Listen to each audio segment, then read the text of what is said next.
नमस्कार। Sports scan के आज के संस्करण में आप सबका बहुत बहुत स्वागत। खेल जगत की तमाम खबरों का लेखा जोखा लेकर मैं हूं नवीन सक्सेना और आज मेरे साथ इन खबरों पर चर्चा करने के लिए मौजूद हैं खेल विशेषज्ञ, खेल पत्रकार राकेश थपलियाल। राकेश, स्वागत है आपका। धन्यवाद। नजर अब तक की खास खबरों पर। भारत ने इंग्लैंड को चौथे क्रिकेट टेस्ट मैच में हराकर विश्व टेस्ट चैंपियनशिप में शीर्ष स्थान बरकरार रखा। भारत के साथ पांचवें और अंतिम क्रिकेट टेस्ट मैच के लिए इंग्लैंड की टीम की घोषणा कर दी गई है। 2020 विश्व कप के लिए 15 सदस्यीय भारतीय टीम का ऐलान जल्द। कोल इंडिया लिमिटेड खेलों को बढ़ावा देने के लिए राष्ट्रीय कौशल विकास कोष को 75 करोड़ रुपए का योगदान देगा। और अमेरिकी ओपन टेनिस टूर्नामेंट के पुरुष और महिला सिंगल्स क्वार्टर फाइनल मुकाबले तय। राकेश जी, भारत ने चौथे क्रिकेट टेस्ट मैच में इंग्लैंड को 157 रन से हराकर 5 मैचों की श्रृंखला में 2-1 की बढ़त बना ली और विश्व टेस्ट चैंपियनशिप की पॉइंट टेबल में हम शीर्ष पर बरकरार हैं।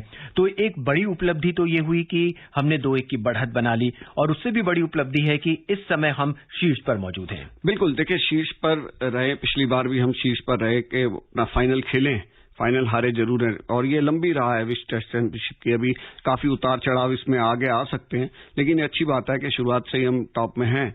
और जिस तरह का प्रदर्शन इंग्लैंड में किया, मुझे लगता है कि ऐसी उम्मीद किसी को भी नहीं रही होगी। जिस तरीके से हम हार के बाद फिर बाउंस बैक कर रहे हैं, टेस्ट मैच में हम डाउन हो रहे हैं। जो टेस्ट मैच का असली रोमांच है ना इंग्लैंड के अंदर, वो ये सही मायनों में दिखाई दिया है इस सीरीज के अंदर। जिस तरीके से उतार चढ़ाव देखने को मिले हैं, टीमें हारने के बाद आगे आके टेस्ट जीत रही हैं। फिर अगर आप टेस्ट में पहली इनिंग में डाउन है तो दूसरी इनिंग में आप बहुत बेहतरीन प्रदर्शन कर रहे हैं। भारत पहली इनिंग में 191 रन बनाता है और कहीं ना कहीं ऐसा लग रहा था कि शायद ये मैच हमारी गिरफ्त से निकल जाए। वहीं फिर 290 रन बनाती है इंग्लैंड की टीम और फिर भारत का कमबैक 466। देखिए, इंग्लैंड के अंदर कभी भी जो 99 रन की लीड मिली थी इंग्लैंड को, बहुत ही क्रूशल लीड थी वो। लेकिन जो हमारे टॉप में बल्लेबाजी हुई सेकेंड इनिंग के अंदर, भारत को बल्लेबाजी में अच्छा नहीं माना जाता पारंपरिक रूप से, लेकिन यहाँ जिस तरीके से रोहित शर्मा ने शानदार पारी खेली है और जिस तरीके से शार्दुल ठाकुर ने, जो हमारे टेलेंडर्स हैं, उन्होंने जिस तरीके से बल्लेबाजी की। आपको देखिए, मैं बताऊं कि मैंने बॉम्बे में बहुत क्रिकेट कवर की है। वहां का जो गेंदबाज भी है ना, वो बल्लेबाजी में विकेट अपनी थ्रो नहीं करता, उसकी विकेट आपको लेनी पड़ती है।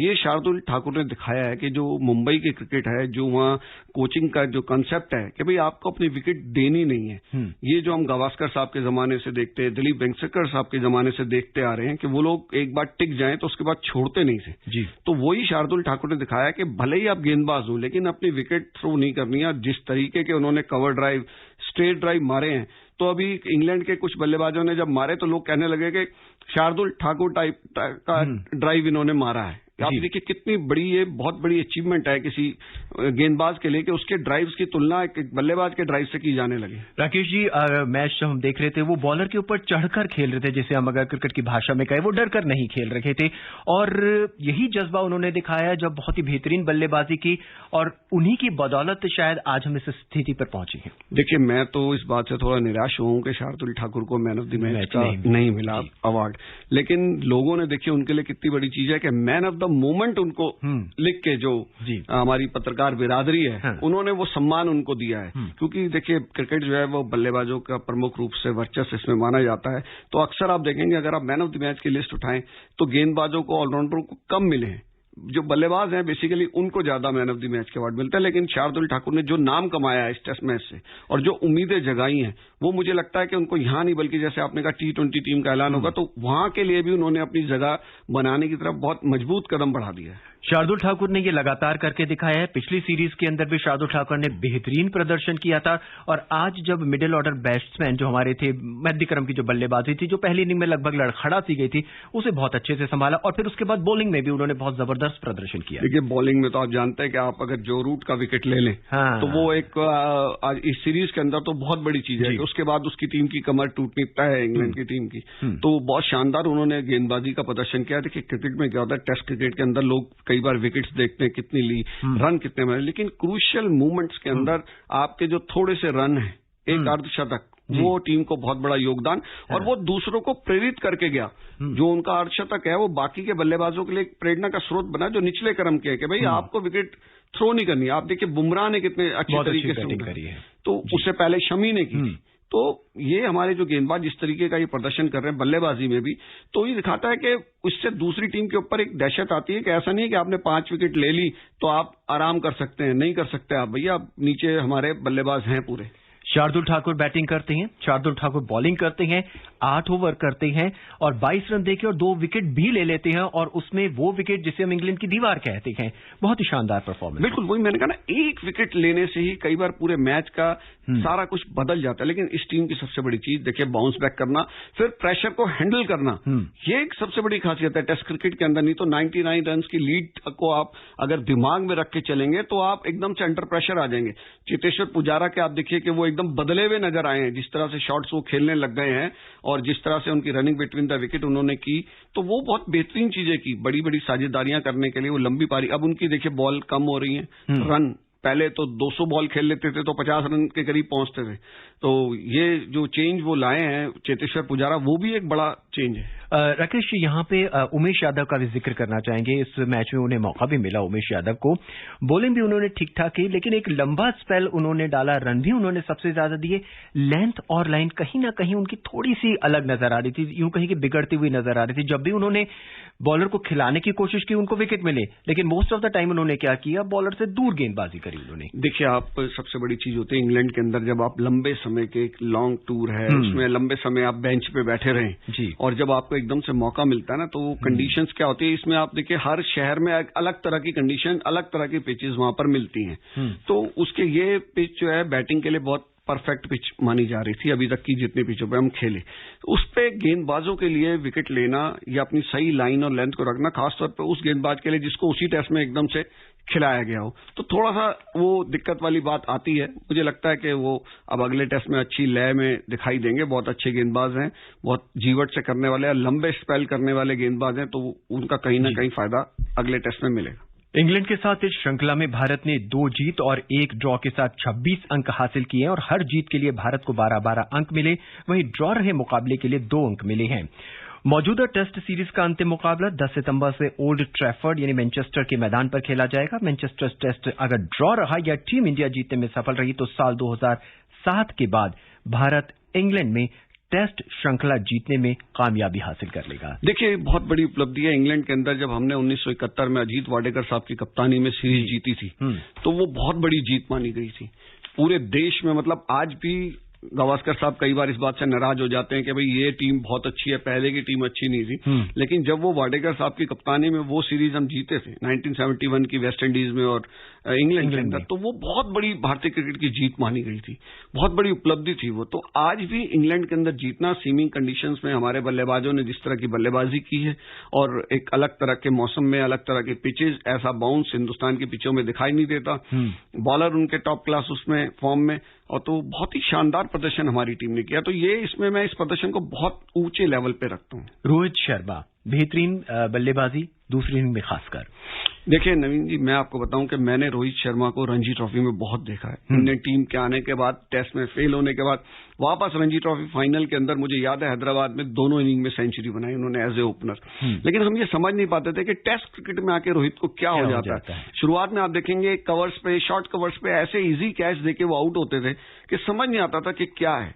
लेकिन यहां उन्होंने दिखाया कि किस तरीके से जब एक टीम एफर्ट चलता है पूरा, तो वहां पर जो रोहित शर्मा ने जो बुनियाद रखी है बहुत ही शानदार। केएल राहुल भी हैं, आउट होना उनका, हालांकि वो कंट्रोवर्शियल डिसीजन हो गया, लेकिन उन्होंने भी जो शुरुआती आपका 80-85 रन की अगर आपको ओपनिंग पार्टनरशिप मिलती है तो उसका फायदा कैसे मिलता है वो आप देखिए कि सारे बल्लेबाज आपके थोड़ा थोड़ा कंट्रीब्यूशन करते गए, रन बनाए। चेतेश्वर पुजारा ने अच्छे से टिक के जो बैटिंग की है, बहुत जबरदस्त चीज है। तो रोहित शर्मा ने जो बुनियाद रही, बाकी बल्लेबाजी उनके इर्द गिर्द घूमी, 2 बेहतरीन पार्टनरशिप उन्होंने की है इस मैच के अंदर। लेकिन जो जिस तरीके से वो आउट हुए वो भी बड़ा निराशाजनक रहा था। खुद वो बड़े हैरान थे कि मैं क्या शॉट खेल गया। लेकिन वो सेकंड नई बॉल जब आती है ना, तो थोड़ा सा वो होता, उसी में हमने विकेट गंवाए। एक ही ओवर के अंदर 2 विकेट गंवाए थे, लेकिन जो संभाला जिस तरह से बाद में शार्दुल ठाकुर ने।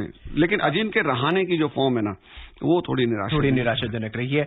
राकेश, मैच से पहले थोड़ी सी आलोचना हो रही थी कि टीम में रविचंद्रन अश्विन को क्यों नहीं लिया गया, जडेजा को खिलाया गया है। पहली इनिंग में वो प्रूव नहीं कर सके, दूसरी इनिंग में उन्होंने प्रूव करने की कोशिश की। तो ये डिसीजन क्या था, सही लगता है या गलत था, या फिर अब जो अगला मैच होगा उसमें चांस मिल सकता है? देखिए, जो एक आलोचना होती है कि भाई वो हमारे नंबर 1 स्पिनर हैं, ठीक है, सब कुछ है, खेलने चाहिए, लेकिन रिजल्ट डिपेंड करता है। विराट कोहली ने आपको जीत दिला के दी है उन्हीं गेंदबाजों के साथ जिनके साथ वो खेले हैं। तो कई बार ऐसा होता है कि बड़े प्लेयर की जगह नहीं बन पाती टीम के अंदर, तो वो स्थितियां यहाँ पे, क्योंकि आपको बल्लेबाजी में आप रविंद्र जडेजा को देखें कि उनको अजिंक्य रहाणे से ऊपर भेजा जा रहा है जी। इस पे भी लोग कह रहे हैं कि भाई एक बल्लेबाज को आप दबाव में ला रहे हैं, एक उनको ऊपर भेज के, लेकिन क्या करें, जडेजा उसको प्रूव कर रहे हैं। पर हालांकि अजिंक्य रहाणे की टेक्निक में कोई खामी नहीं है, बहुत ही बेहतरीन प्लेयर है, बहुत अच्छे रिकॉर्ड उनके नाम है, लेकिन यहाँ पे शायद वो थोड़ा सा कम रह गए। क्या होता है कि कहीं ना कहीं एक मानसिक दबाव आ जाता है जब एक ऑलराउंडर को निचले क्रम के आपको ऊपर, आपसे ऊपर भेजा जाता है। तो इस पे भी बड़ी बहस चल रही है कि भाई उसको आप अंडर प्रेशर ला रहे हैं एक बल्लेबाज को, लेकिन कई बार टीम उसको मौका देती है कि भाई चलो आप थोड़ा सा नीचे आके आपके रन बन जाए, आप उसमें खेलिए, लेकिन वो कहीं ना कहीं इस समय दबाव में है। उनको बहुत शुरुआत से हमने देखा है, बहुत ही जबरदस्त बल्लेबाज है, ऐसी थोड़ी आपने उनको वाइस कैप्टन टीम का बनाया है। आईसीसी टेस्ट चैंपियनशिप के दूसरे साइकिल में हर टीम को 6-6 श्रृंखलाएं खेलनी है। सभी टीमें 3 श्रृंखलाएं अपने घर में और 3 श्रृंखलाएं विदेश में खेलेंगी। भारत को विदेश में इंग्लैंड के अलावा दक्षिण अफ्रीका और बांग्लादेश से खेलना है। वहीं घरेलू श्रृंखला में भारत का सामना न्यूजीलैंड, श्रीलंका और ऑस्ट्रेलिया से होगा। बहुत ही शानदार क्रिकेट है आने वाले दिनों में। बिल्कुल, और न्यूजीलैंड ही हमारे लिए खतरा है जी। न्यूजीलैंड के साथ खेलना आसान नहीं होगा हमारे लिए जी। वहीं इंग्लैंड ने भारत के साथ 5वें और अंतिम क्रिकेट टेस्ट मैच के लिए अपनी टीम में बड़े बदलाव किए हैं। 10 सितंबर से शुरू होगा आखिरी टेस्ट। 16 सदस्यीय टीम का ऐलान कर दिया गया है। जोस बटलर और जैक लीच को शामिल किया गया है। देखिए, अब वो थोड़ा सा उनकी रोटेशन की भी पॉलिसी चलती है, लॉन्ग सीरीज होती है, तो उसमें आपको अपने बॉलर्स को भी रेस्ट देना पड़ता है। कुछ नई प्रतिभाओं को भी आपने इस्तेमाल करना है, उनको एक्सपीरियंस अपना देना है, लेकिन ये बड़ा क्रूशियल टेस्ट मैच है दोनों टीमों के लिए।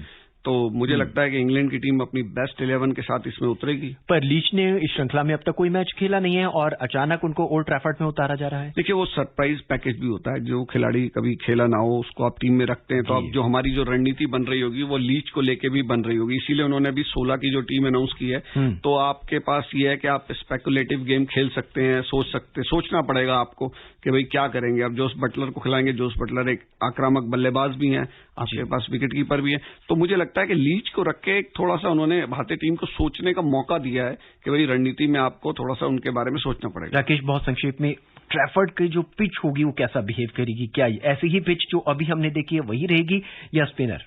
देखिए, मुझे जो लगता है कि जो इंग्लैंड जो चाहेगी, इंग्लैंड के जो चांसेस हैं वो फास्ट बॉलर की हेल्पफुल विकेट बनाने में ही उनके चांसेस हैं। स्पिनर के साथ उनके चांसेस वहां पर उतने ब्राइट होंगे नहीं। और अगर स्पिनर की हेल्पफुल पिच दिखाई देती है तो आप अश्विन को खेलते हुए देख सकते हैं, तो और उनके लिए मुसीबत होगी। तो लास्ट टेस्ट मैच उनका चांस तो फास्ट बॉलर के साथ ही है, लेकिन भारत की भी पेस बैटरी जो है वो किसी से कम नहीं है। बहरहाल 2020 विश्व कप के लिए 15 सदस्यीय भारतीय टीम का ऐलान जल्द किया जाएगा। 2020 विश्व कप का आयोजन 17 अक्टूबर से 14 नवंबर के बीच ओमान और यूएई में किया जाएगा। आईसीसी की आज जारी महिला टेस्ट क्रिकेट रैंकिंग में कई भारतीय खिलाड़ियों ने अपनी रैंकिंग में सुधार किया है, जबकि सलामी बल्लेबाज शेफाली वर्मा पहले स्थान पर मौजूद हैं। सुनते हैं मनोज की रिपोर्ट। आईसीसी की आज जारी महिला क्रिकेट रैंकिंग में भारत की सलामी बल्लेबाज शेफाली वर्मा पहले स्थान पर काबिज हैं। ऑलराउंडर्स की श्रेणी में दीप्ति शर्मा को 1 स्थान का फायदा हुआ और वो चौथे पायदान पर आ गई हैं। स्मृति मंधाना अपने शानदार खेल के दम पर तीसरे स्थान पर हैं। भारतीय टीम को 21 सितंबर से ऑस्ट्रेलिया दौरे पर कंगारू टीम के खिलाफ उतरना है। ऑलराउंडरों की सूची में भारत की दीप्ति शर्मा, ऑस्ट्रेलिया की एलिस पेरी और वेस्टइंडीज की हेली मैथ्यूज को भी 1-1 स्थान का फायदा हुआ है। Sports scan Manoj. युवा मामले और खेल मंत्री श्री अनुराग ठाकुर की उपस्थिति में आज नई दिल्ली में कोल इंडिया लिमिटेड के साथ एक समझौता ज्ञापन पर हस्ताक्षर किए गए। इस समझौते के तहत कोल इंडिया लिमिटेड एनएसडीएफ को 75 करोड़ रुपए की धनराशि देगा। ये धनराशि कंपनी के कॉर्पोरेट सामाजिक दायित्व के हिस्से के रूप में दी जा रही है। श्री अनुराग ठाकुर ने कहा कि हाल के ओलंपिक और पैरालंपिक में हमारे खिलाड़ियों के अभूतपूर्व प्रदर्शन की पृष्ठभूमि में कोल इंडिया द्वारा दिया गया योगदान बहुमूल्य है। खेलों को आगे बढ़ाने के लिए कॉर्पोरेट जगत को आगे आने की भी आवश्यकता है, प्राइवेट संस्थाओं को और पब्लिक सेक्टर एंटरप्राइजेस को भी। और मैं आभार प्रकट करता हूं कोल इंडिया लिमिटेड का, जिन्होंने 3 स्पोर्ट्स हॉस्टल की स्थापना के लिए बेंगलुरु, ग्वालियर और भोपाल के लिए 75 करोड़ रुपए का अनुदान किया है। ये तीनों हॉस्टल बनने से जहां एक और खिलाड़ियों को सुविधाएं मिलेंगी, वहीं कोयले के पैसे से हीरों को तराशने का काम किया जाएगा। भविष्य के खिलाड़ियों को भारत के लिए पदक जीतने के लिए सुविधाएं देने का काम किया जाएगा। राकेश, कोयले के पैसे से हीरो को तराशने का काम, पहले टॉप्स, उसके बाद अब ये स्कीम, कहीं ना कहीं खेलों को अब ऐसा लग रहा है बहुत तेजी से बढ़ावा मिल रहा है। नहीं, बिल्कुल, देखिए सबके हौसले बुलंद है और सबको जो भी स्पोर्ट्स में कुछ हेल्प करना चाहते हैं उन सबको लग रहा है कि भाई जो स्पोर्ट्स का हमारा पैसा है जो जाएगा सरकार के जरिए सही हाथों में जाएगा, सही तरीके से खर्च होगा खिलाड़ियों के लिए, खेल की सुविधाएं बढ़ाने के लिए। और ये जो हॉस्टल्स बनेंगे, आप देखिए ग्वालियर में, भोपाल में, बेंगलुरु में, तो ये वहां की प्रतिभाओं को बहुत फायदा देंगे, क्योंकि जब वहां पर आके वहां के आसपास के इलाकों के बच्चे, जो टैलेंटेड बच्चे हैं, वो उसमें लिए जाएंगे, वो वहां पर खेलेंगे, रहेंगे, तो उनका खान पान, देखिए मैं हमेशा से, मैंने पिछले शो में भी कहा था कि प्रधानमंत्री जी ने कुपोषण को छुआ है कि कुपोषण को दूर करना है, क्योंकि कुपोषण दूर होगा तो आपको स्वस्थ लोग मिलेंगे तो बढ़िया खिलाड़ी वो बन सकेंगे। तो हॉस्टल्स में जब खिलाड़ी रहेंगे उनको बेहतरीन सुविधा मिलेगी, अच्छे स्तर का खान पान उनका होगा, जो कि खेलों में उनकी प्रतिभा को निखारने में मददगार होता है। फूड की बहुत बड़ी इंपॉर्टेंस होती है, कब खाना है, किस तरीके से खाना है, कितना खाना है, तो वो सारी चीजें जब बच्चों को बचपन से वो आदत डलेगी हॉस्टल में रह के, तो मुझे लगता है कि बहुत फायदा रहेगा। और ये जो national development sport development fund है, इसमें जो भी कंपनी कितना पैसा देती है उतना ही पैसा सरकार भी लगाती है, तो ये बहुत अच्छी बात है। खेलों का और हमारे खिलाड़ियों ने प्रूव भी किया है, पैरा ओलंपिक में उन्होंने प्रूव भी किया है। बिल्कुल, वो सब दिखा रहा है कि ये सरकार की जो नीतियां हैं, जिस तरीके से सरकार चल रही है, तो बहुत अच्छा काम हो रहा है। और अब बात अमेरिकी ओपन टेनिस टूर्नामेंट की। पुरुष और महिला सिंगल्स के क्वार्टर फाइनल मुकाबले तय हो चुके हैं। आज पुरुष सिंगल्स में डेनियल मेदवेदेव और जेंडल स्कल्प का मुकाबला होगा, वहीं महिला सिंगल्स में यूक्रेन की अलीना स्वेतलाना और कनाडा की फर्नांडिस आमने सामने होंगी। सुनते हैं अतः की रिपोर्ट। अमेरिकी ओपन टेनिस टूर्नामेंट में ग्रीस की मारिया सक्कारी कनाडा की बियांका आंद्रेस्कू को हराकर साल के आखिरी ग्रैंड स्लैम यूएस ओपन के क्वार्टर फाइनल में पहुंच गई हैं। विश्व की 18वें नंबर की खिलाड़ी सक्कारी ने आंद्रेस्कू को 3 घंटे 30 मिनट तक चले मुकाबले में हराया। आंद्रेस्कू और सक्कारी के बीच का मुकाबला स्थानीय समय के अनुसार देर रात 2:13 पर खत्म हुआ, जो यूएस ओपन में महिला सिंगल्स में रिकॉर्ड है। इससे पहले साल 2016 में मेडिसन केज और एलिसन रिस्के के बीच चला मुकाबला रात 1:46 पर खत्म हुआ था।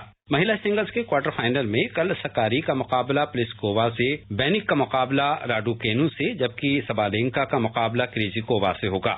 वहीं पुरुषों में विश्व में शीर्ष वरीयता प्राप्त सर्बिया के नोवाक जोकोविच अमेरिकी ओपन के क्वार्टर फाइनल में पहुंच गए हैं। प्री क्वार्टर फाइनल में उन्होंने अमेरिका के जेनसन ब्रुक्सबी को मात दी। इस जीत के साथ जोकोविच इस साल अपने करियर ग्रैंड स्लैम पूरा करने की तरफ बढ़ गए हैं। जोकोविच इस साल ऑस्ट्रेलियन ओपन, फ्रेंच ओपन और विंबलडन का खिताब जीत चुके हैं। उन्होंने इस साल ग्रैंड स्लैम में लगातार 25 मैच जीते हैं। क्वार्टर फाइनल में आज जोकोविच का मुकाबला इटली के माटेओ बेरेटिनी से होगा। अन्य क्वार्टर फाइनल मुकाबले कल खेले जाएंगे। अमेरिकी ओपन में साल 1880 के बाद से ये पहला मौका है जब अमेरिका का कोई भी महिला या पुरुष खिलाड़ी यूएस ओपन के क्वार्टर फाइनल में नहीं पहुंच सका। Athar Saeed, sports can. राकेश, जोकोविच ने अपनी बादशाहत कामयाब बना के रखी। हालांकि ओलंपिक में कहीं ना कहीं वो चूक गए, लेकिन एक बार फिर वो नजर आ रखेगी। देखिए, मैं आपको बताऊं कि ओलंपिक जो टेनिस के जो प्रोफेशनल प्लेयर्स हैं, उनकी उसमें टारगेट पे ओलंपिक बहुत कम रहता है। पार्टिसिपेट जरूर करते हैं, अपनी कंट्री के लिए खेलना एक ऑनर की बात होती है ओलंपिक्स में, लेकिन वहां वो खिलाड़ियों का अट्रैक्शन जरूर है। दूसरे देशों के तमाम खिलाड़ी जोकोविच के साथ फोटोग्राफ खिंचवाते थे, उनसे मुलाकात करके खुश होते थे। लेकिन जो ये ग्रैंड स्लैम में उनका प्रदर्शन है, बहुत ही जबरदस्त प्रदर्शन है।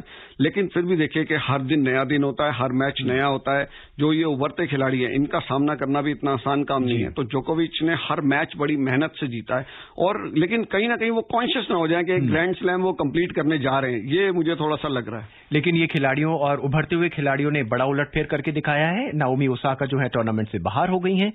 देखिए, ये बड़ी अच्छी बात मुझे टेनिस में लगती है, खासतौर पे महिला टेनिस के अंदर, कि जो उभरते खिलाड़ी इतने आ रहे हैं कि उनके नाम एकदम से पब्लिक की नजर में आते हैं, जो उभरते नए खिलाड़ी हैं। पुरुष टेनिस में फिर भी आप देखेंगे एस्टेब्लिश नाम चलते हैं, लेकिन महिला खिलाड़ियों में नहीं। इस बीच भारत के रोहन बोपन्ना और क्रोएशिया के उनके जोड़ीदार इवान डोडिक को अमेरिकी ओपन के पुरुष युगल के तीसरे दौर में हार का सामना करना पड़ा।